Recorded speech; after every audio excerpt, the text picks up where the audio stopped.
What's in the secret sauce? Oh, I mean, that's what I'd like to know, I think. It is creating a piece of work that can go on a wall and give you some escapism. I mean, I love is it a pun? Like, I can't get enough of you. It's a can. I'm Jacqueline Colley. I'm an illustrator and printmaker, and I'm obsessed with colour and pattern and typography. Get lost in creating my little world.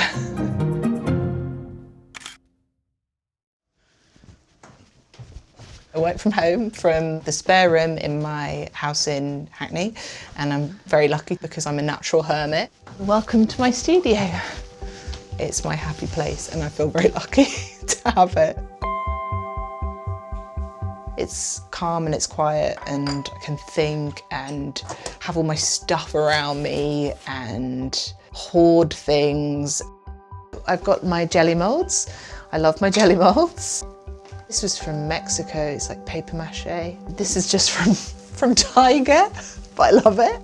I like being surrounded by not only my inspiration, but also I think as an artist sometimes you have to self-reference quite a lot to like make sure you're still making your work. So I enjoy having my work around me to remember what I'm trying to build and what I'm trying to make. I take inspiration from lots of different places, like textile design and packaging and advertising, a lot of mid-century stuff. I've got loads of like different bits and bobs of stationery that I've bought.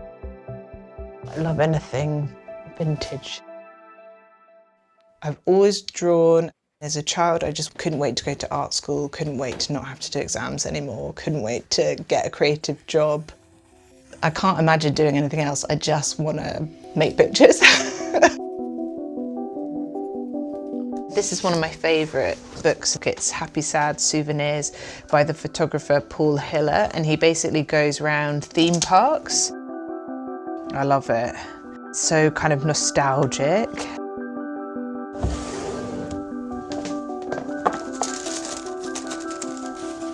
This is the splash park design, which I drew for Hermès because they had this open competition, and I just drew an idea for them. The crab is just outside the door that became then like a crab shack where you can collect takeaway food, and I enjoyed making like jellyfish fountains, and there's a treasure chest. It's all just very like under the sea, and then lots of like pool floats. When I first went freelance, I wrote a list of dream clients. Hermès was on the list, but I never would have dreamed of contacting them because I thought I'd never work with them. So that's like a real alignment. And when I get to work with them, I'm super happy.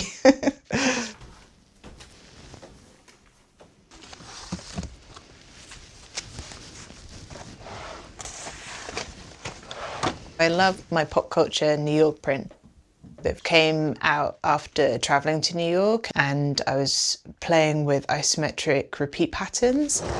So here's me working it out as a drawing, and then I've scanned that in, printed it and scaled it down so that I can then draw these over it and then put it back in the computer to piece it together. I realised that if I draw something in this geometric way, it can lock together and create a repeat pattern. So you can see it on a wrapping paper. There's that repeat pattern. Is it a headache getting the repeat? If I haven't done it for a while, it's hard, and it's whether there's a drop in it.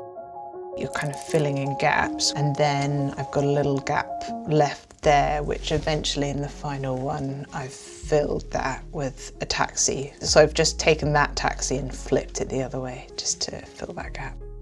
It's had a lot of life, this print, and I ended up silkscreen printing it. So I've printed this by hand, and it's 4 colours. So I print one colour and then let it dry, and then bring it back and print another and layer up the colours. And it's similar, you can get those kind of opacities and layering of colours. It was really fun doing that, and I'm always looking to do more of those because they are like a challenge, but then they really feel satisfying when they work.